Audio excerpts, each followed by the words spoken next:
মিথ্যা সংবাদের প্রতিবাদে সংবাদ সম্মেলন। নওগাঁ প্রতিনিধি মোহাম্মদ আব্দুল আজিজ শেখের তথ্যচিত্রে দেখুন বিস্তারিত। নওগাঁ জেলার নিয়ামতপুর উপজেলার ৮ নং বাহাদুরপুর ইউনিয়নের আকন্দপুর গ্রামের আলমগীরের স্ত্রী লালমন খাতুনের বিরুদ্ধে মিথ্যা ভিত্তিহীন উদ্দেশ্য প্রণোদিত ভিডিও নিউজ বাংলা এডিশনে প্রকাশ করেছে। তার তীব্র নিন্দা ও প্রতিবাদ জানিয়েছেন ভুক্তভোগী লালমন খাতুন।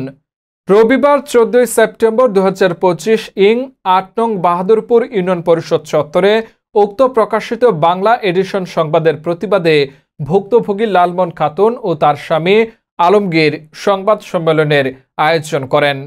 ভুক্তভোগী লালমন খাতুন জানান, আমি দীর্ঘদিন যাবৎ আমার খালার বাড়িতে বসবাস করে আসছি এবং আমার খালাতো ভাই আলমগীরের সাথে ৪ বছর পূর্বে আমরা বিবাহ বন্ধনে আবদ্ধ হই।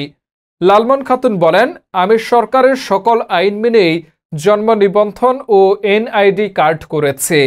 ভুক্তভোগী জানান, আমার গ্রামের লোকেরা জানেন দীর্ঘদিন যাবৎ এখানে আমি বসবাস করে আসছি। ভুক্তভোগী আরও জানান, প্রতিবেশী ও গ্রামবাসীরা আমার সাক্ষী প্রতিবেশীরা হলেন জান্নাতুন খাতুন, গোপাল, মফরিন আক্তার পপি, শ্রী সজল, আলমগীরের মা জোহরা বিবি, আসমা বিবি, আলমগীরের বউ লালমন খাতুন, শ্যামল বাগ, কালাম, শ্রী কনক, ইউপি সদস্য রুমা, ইউনিয়ন পরিষদে কর্মরত রনি সহ প্রমুখ ব্যক্তিবর্গ।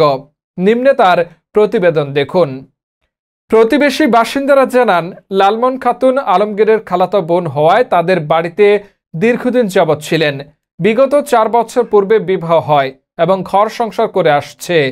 আলমগীর বলেন, আমার পরিবারকে হেয় প্রতিপন্ন করার উদ্দেশ্যে মিথ্যা সংবাদ প্রকাশ করেছে বাংলা এডিশন।